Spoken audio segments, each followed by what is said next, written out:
Nama saya Satya.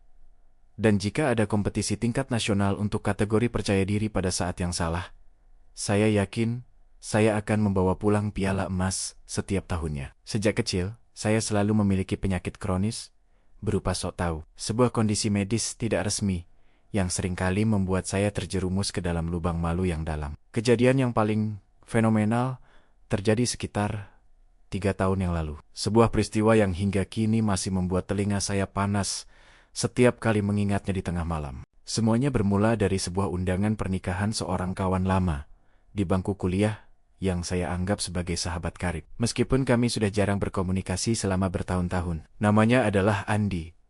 Atau setidaknya, itulah nama yang tertera di undangan fisik yang saya terima dengan perasaan penuh semangat dan nostalgia yang meluap-luap. Hari itu adalah hari Minggu yang terik. Namun semangat saya mengalahkan panasnya aspal Jakarta yang seolah-olah siap menggoreng telur mata sapi. Saya sudah mempersiapkan penampilan terbaik saya. Sebuah kemeja batik sutra bermotif parang yang mahal, sepatu pantofel yang disemir mengkilap, dan gaya rambut yang tertata rapi menggunakan pomade berkekuatan tinggi. Masalah pertama muncul ketika saya memutuskan untuk tidak menggunakan aplikasi navigasi. Karena saya merasa sangat mengenal daerah Kemang dengan sangat baik. Kemang itu kan rumah kedua saya. Gumam saya, sombong pada diri sendiri, sambil memutar setir mobil dengan satu tangan. Merasa seperti seorang pemandu wisata profesional. Saya ingat betul, dalam undangan tersebut tertulis bahwa acaranya diadakan di sebuah gedung serbaguna yang terletak di balik sebuah kafe terkenal yang memiliki ornamen bata merah yang khas. Setelah berputar-putar selama 30 menit, dan mulai berkeringat karena AC mobil yang tidak sanggup melawan suhu luar, saya melihat sebuah gedung yang persis dengan deskripsi di memori saya. Gedung itu tampak sangat mewah, dengan karangan bunga yang berderet sepanjang 100 meter, menandakan bahwa ini adalah pernikahan orang penting, atau setidaknya orang yang sangat kaya. Saya memarkir mobil dengan gagah, merapikan kerah baju, dan berjalan menuju pintu masuk dengan senyum yang sudah saya latih di depan cermin selama 5 menit. Di depan pintu masuk, ada 2 orang penerima tamu berpakaian adat Jawa yang menyambut saya dengan sangat ramah, memberikan kesan bahwa saya memang tamu yang sangat dinantikan. "Selamat datang, Pak. Silakan mengisi buku tamu terlebih dahulu," ucap salah satu dari mereka sambil memberikan pulpen yang terasa sangat premium di genggaman saya.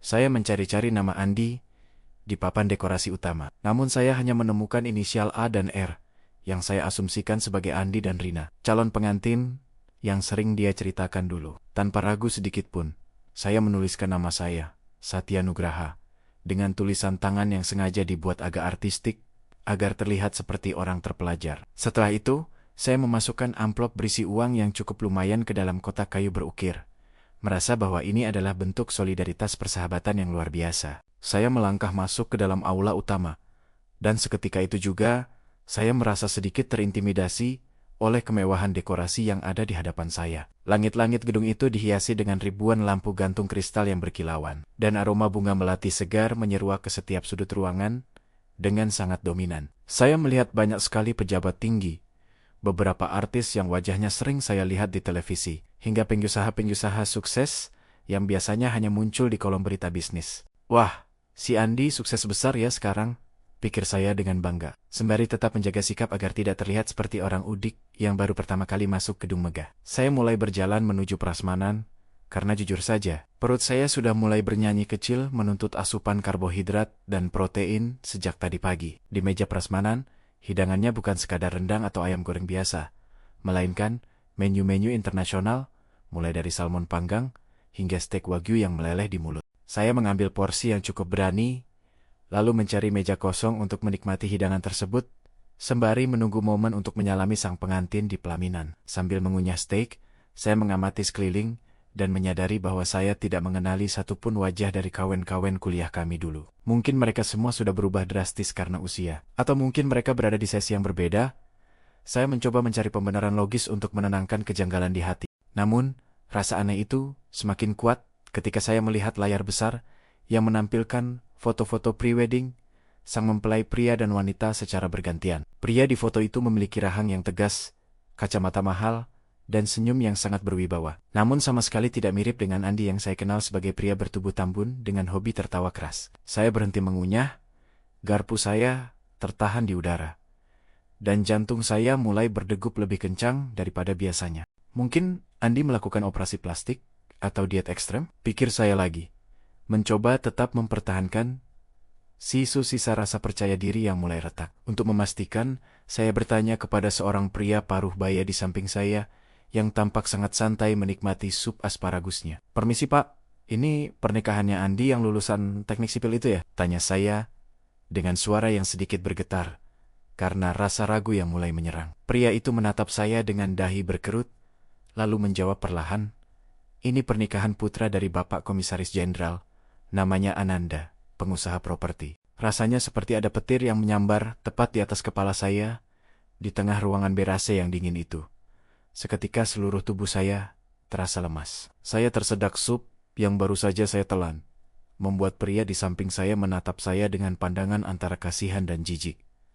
"Maaf, Ananda siapa ya Pak?" tanya saya lagi, berharap ada mukjizat bahwa Ananda adalah nama panjang dari Andi kawan saya itu. "Ananda Pratama.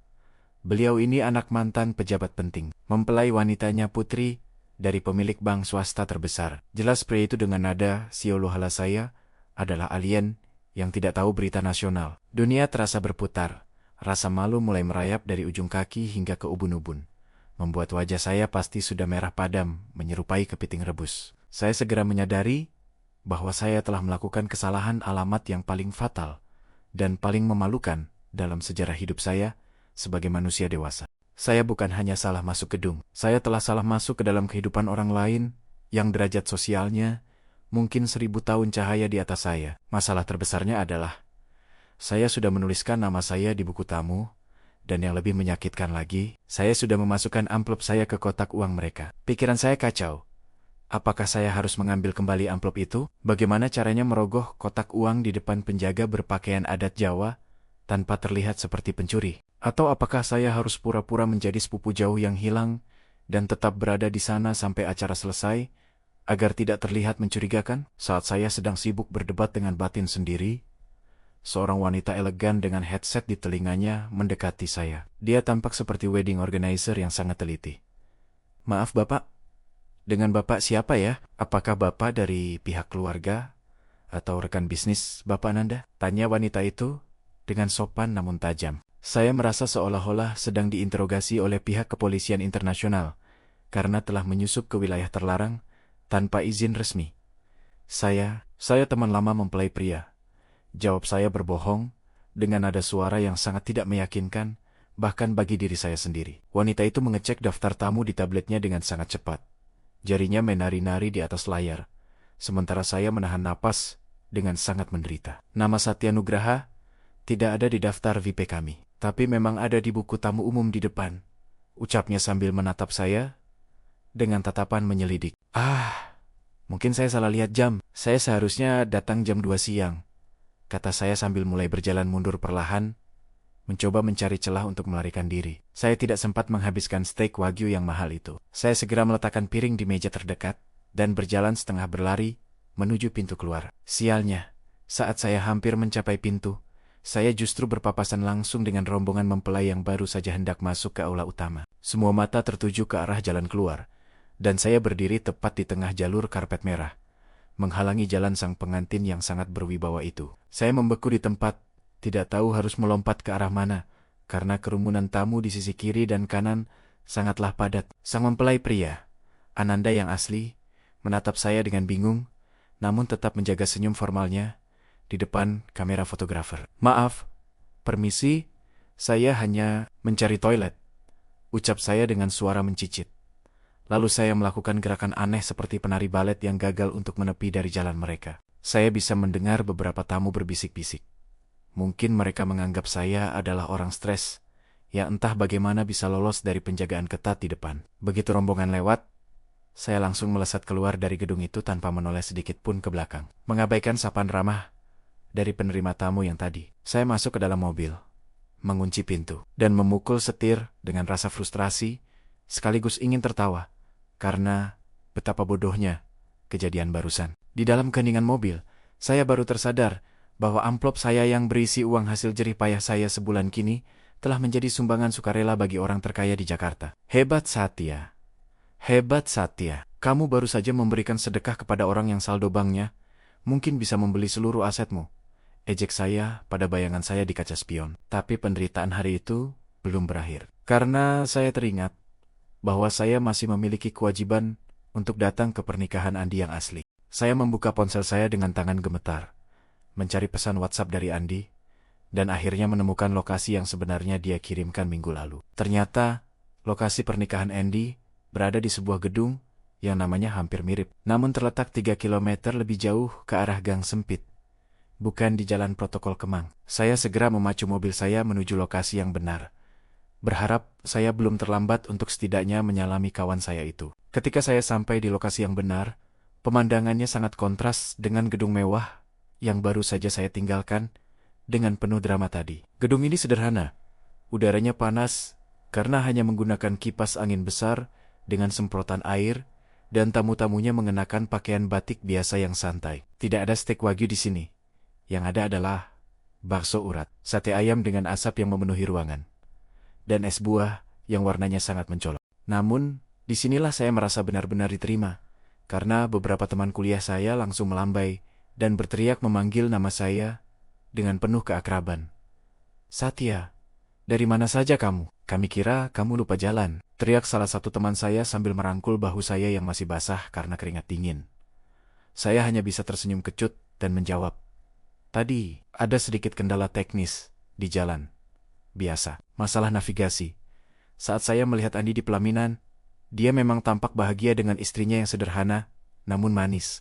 Benar-benar sosok Andi yang saya kenal dulu. Saya mendekat untuk bersalaman, dan Andi memeluk saya dengan erat. "Makasih ya saat sudah datang, jauh-jauh dari rumah, sama-sama Andy." "Maaf telat," jawab saya, sambil dalam hati menangis meratapi amplop saya yang tertinggal di gedung sebelah. Saya terpaksa merogoh dompet lagi, namun sialnya, uang tunai saya sudah habis, karena saya sudah memasukkan semuanya ke kotak uang di pernikahan mewah tadi. Aduh, ini lebih memalukan lagi, batin saya, berdiri di depan kotak uang sahabat sendiri, dengan dompet yang kosong melompong, hanya berisi kartu ATM, dan struk belanja minimarket. Saya akhirnya harus meminjam uang kepada teman saya yang lain, hanya agar bisa memasukkan amplop di pernikahan Andi. Sebuah tindakan yang menambah daftar panjang aib saya hari itu, sambil makan bakso di pojokan. Saya akhirnya menceritakan kejadian salah alamat itu kepada teman-teman dekat saya, karena saya tidak sanggup lagi memendam tawa dan tangis sekaligus. Seluruh meja meledak dalam tawa. Bahkan ada yang sampai tersedak kuah bakso, karena tidak percaya betapa beruntungnya saya bisa masuk ke pernikahan anak jenderal. "Jadi kamu beneran makan wagyu di sana?" tanya teman saya sambil tertawa terbahak-bahak, sampai mengeluarkan air mata. "Cuma 3 suap sebelum diinterogasi wedding organizer," jawab saya dengan nada pasrah, yang disambut gelak tawa lebih keras lagi oleh mereka. Cerita itu dengan cepat menyebar di antara kawan-kawan kuliah kami, dan dalam sekejap, saya menjadi selebriti dadakan di pernikahan Andi karena kebodohan saya sendiri. Bahkan Andi, ketika turun dari pelaminan saat jam istirahat, mendatangi saya dan berkata, "Sat, kalau kamu lapar lagi, di depan ada warteg. Jangan masuk ke pernikahan pejabat lagi ya." Saya hanya bisa menutup wajah dengan tangan, merasa bahwa harga diri saya hari itu sudah benar-benar terjun bebas ke level yang paling rendah. Namun, dari kejadian itu, saya belajar satu hal yang sangat penting tentang hidup, dan tentu saja tentang penggunaan teknologi modern. Jangan pernah meremehkan Google Maps, meskipun Anda merasa sudah menjadi penguasa aspal di kota tempat Anda tinggal selama puluhan tahun. Kepercayaan diri yang berlebihan adalah musuh nyata, yang bisa mengubah momen elegan menjadi komedi tragis dalam hitungan menit saja. Sekarang, setiap kali saya mendapatkan undangan pernikahan, hal pertama yang saya lakukan adalah mengecek lokasi sebanyak 5 kali di berbagai aplikasi navigasi yang berbeda. Saya juga akan memastikan untuk selalu melihat foto pengantin di depan gedung dengan sangat teliti sebelum berani melangkahkan kaki masuk ke dalam aula. Amplop uang pun sekarang baru saya isi setelah saya yakin bahwa wajah pria di pelaminan adalah orang yang memang saya kenal secara sadar. Kejadian itu menjadi pengingat yang lucu bahwa terkadang hidup memberikan kita pelajaran melalui cara yang paling memalukan agar kita tetap rendah hati. Meskipun saya kehilangan uang yang cukup banyak hari itu, saya mendapatkan sebuah cerita yang tak ternilai harganya untuk diceritakan kembali. Sebuah cerita tentang bagaimana seorang Satya Nugraha pernah merasa sangat benar. Namun ternyata hanya menjadi penyusup amatir di pesta orang kaya. Jika suatu saat kalian melihat seseorang berdiri bingung di depan gedung pernikahan, dengan wajah yang pucat pasi, tolong jangan tertawa terlalu keras. Siapa tahu, itu adalah saya yang sedang berjuang melawan trauma masa lalu, atau mungkin orang lain yang sedang tertular penyakit sok tahu yang sama. Terima kasih sudah mendengarkan kisah memalukan saya ini. Semoga kalian tidak pernah mengalami hal yang serupa di kemudian hari. Karena pada akhirnya, lebih baik salah jalan lalu putar balik, daripada salah alamat, lalu ikut makan di piring orang yang tidak kita kenal. Demikian naskah ini, saya sampaikan dengan penuh kejujuran. Jika cerita ini menghibur atau memberikan pelajaran bagi kalian, jangan lupa untuk berikan dukungan kalian. Silakan tinggalkan komen tentang pengalaman memalukan kalian. Beri like pada video ini jika kalian terhibur, share ke teman-teman agar mereka tidak salah alamat, dan pastinya subscribe channel Narasi Sastra untuk kisah-kisah kehidupan lainnya yang lebih bermakna. Sampai jumpa di narasi selanjutnya.